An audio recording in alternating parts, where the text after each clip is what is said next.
মাশাল্লাহ মাশাল্লাহ আমার মেয়া বাইবুজিরা আমি 100% শিওর যে তোমরা এখনো পর্যন্ত এই ভাজিটা দিয়ে কেউ কখনো ভাত খাও নাই, কারণ এইটা টোটালি আমার নিজের আবিষ্কৃত একটা রেসিপি। আর এই ভাজিটা মানে এত এত মজা হয়, এই পরিমাণ মজা হয় যে তোমরা কয়েক হাড়ি ভাত একবার ঠাইনে বয়ে খায় শেষ করে তারবা। সো হাই আসসালামু আলাইকুম আমার মেয়া বাইবুজিরা, সবার কি অবস্থা? আমি তোমরা নেত্রকোনার বুঝি আকাশী জাকারিয়া। তো এই যে দেখো প্রথমে কিন্তু আমি বেশ কয়েকটা রসুনের কোয়া নিলাম, মানে এনে বেশায় কোটি রসুনের কোয়া নিয়ে আসছিলা, একটা রসুনের সাইডটা ভাগ করে নিতেছি। আর একটা কথা, অবশ্যই কিন্তু এনে বেশায় রসুন ব্যবহার করতে হইব, কারণ রসুনের উপর ডিপেন্ড করবো এই ভাজিটার স্বাদ আসলে। হ্যাঁ আচ্ছা, এরপরে দেখো আমি এক আটি ধনিয়া পাতা নিছি, আর এখন কিন্তু ধনিয়া পাতা অ্যাভেলেবেল হয়ে আসছে এবং দামও অনেক অনেক অনেক কম, ঠিক আছে?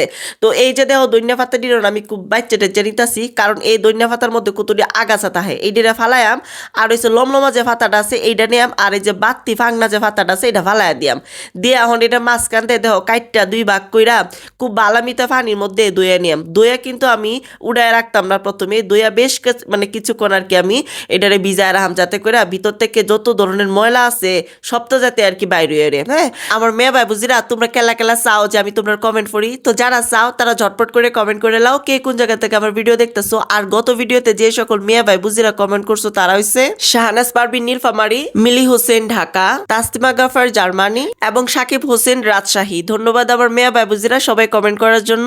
আচ্ছা আমি কিন্তু এখানে মেলাডি কাঁচামরিচ কাইটে নিছি, কারণ হচ্ছে এই বাজেটার মধ্যে বেশায় কাঁচামরিচ দিতে হইব, মেনলি হচ্ছে ধনে পাতার কাঁচামরিচটা বেশি লাগবে আর কি। এরপরে দেখো আমি কিন্তু ফেস বেরেস্তা করে নিতাছি, এন আমি বেশায় করতে ফেস বেরেস্তা করে নিতাছি মেলাটা তেলের মধ্যে এরকম লাল লাল করে নিয়ে আর কি, তো যাতে করকরা তাহে মানে ফিতলা যাতে না ওই রে এর লাগি আমি খুব সুন্দর করে আলাদা আর কি রেখে দিছি।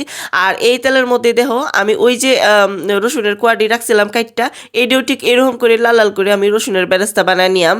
আর এই রসুনটা যদি একটু করকরা তাহে এটাও একটু খেয়াল রাখবা। হ্যাঁ আমার মেয়ে ভাই বুঝিরা এখন হচ্ছে মেন বাজিটা মানে করার ফালা। তো দেখো আমি বেশ কতা তেল নিলাম, সরিষার তেল নিছি, এর মধ্যে বেশায় কুটি আবার এই যে পেঁয়াজও দিয়ে দিছি, দিয়ে একটু হালকা ভাইজা এর মধ্যে এই যে দেখো কাঁচামরিচ দিয়ে দিতেছি। কাঁচামরিচটা একটু বেশায় দিতে হইব, আর অহংকার কাঁচামরিচ কিন্তু অত বেশি ঝাল না, তো যারা একটু ঝাল খাইতে পছন্দ করো ভালোবাসো তারাই আসলে এই রেসিপিটা করবা। হ্যাঁ মানে এই ভাজিটা করবা।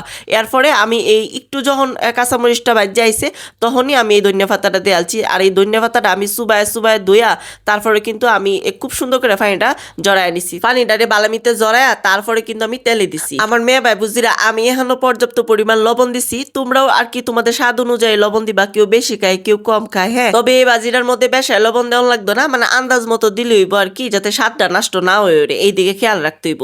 তো যখন দেখবা যে 95% হয়ে গেছে ঠিক তখনই এই যে বেরেস্তা আছে না, মানে পেঁয়াজ বেরেস্তা রসুন বেরেস্তা আমি উপরে দিয়ে দিয়ে দিতেছি।